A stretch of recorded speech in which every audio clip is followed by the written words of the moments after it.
You start life as a tiny egg, one of thousands arranged in neat piles inside a specialized nursery chamber where workers constantly lick and groom you with antibacterial secretions. The humidity never drops below 98%, and the temperature remains a perfect 86 degrees Fahrenheit, thanks to the tireless efforts of your future subjects. After about 2 weeks, you break free from your egg. Unlike most of your siblings who will become workers or soldiers, you've hatched with something special, a hormonal cocktail and genetic destiny that marks you for future royalty. But before you start fantasizing about tiny crowns and royal decrees, let me give you a reality check. Being termite royalty is like winning a nightmare lottery, where the grand prize is spending the rest of your life as a living, breeding factory with no chance of escape.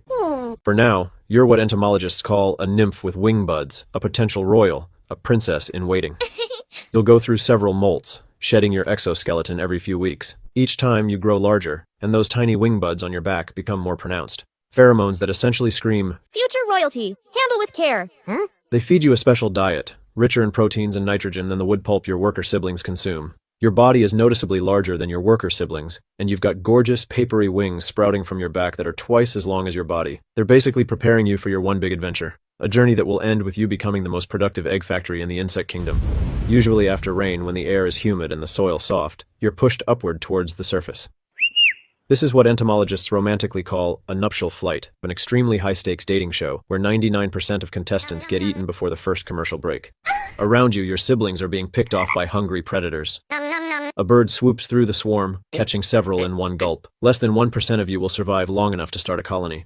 Despite having wings, termites are notoriously bad flyers. Think of a paper airplane thrown by a toddler. Through the chemical haze of pheromones, you spot a potential mate. He's not exactly Brad Pitt in termite form, but beggars can't be choosers when 99% of your dating pool is being actively consumed by predators.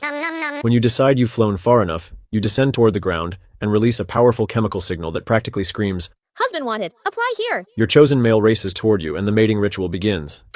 You and your new boyfriend simultaneously perform one of the strangest moves in the animal kingdom, a ritualistic wing-shedding dance. You reach your legs over your back, grabbing at your wings while twisting your abdomen. With a crisp snap, your wings break off cleanly at the base. This wing shedding is a point of no return, a physical commitment to your new sedentary lifestyle. You'll never fly again. Never. Ever.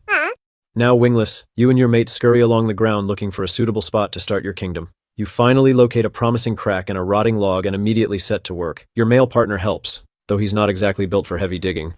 Digging frantically with your mandibles to create a small chamber, your royal suite. Once inside, you seal yourselves in. This little chamber will be the first room of your castle, and also the last place you'll ever see beyond your own walls.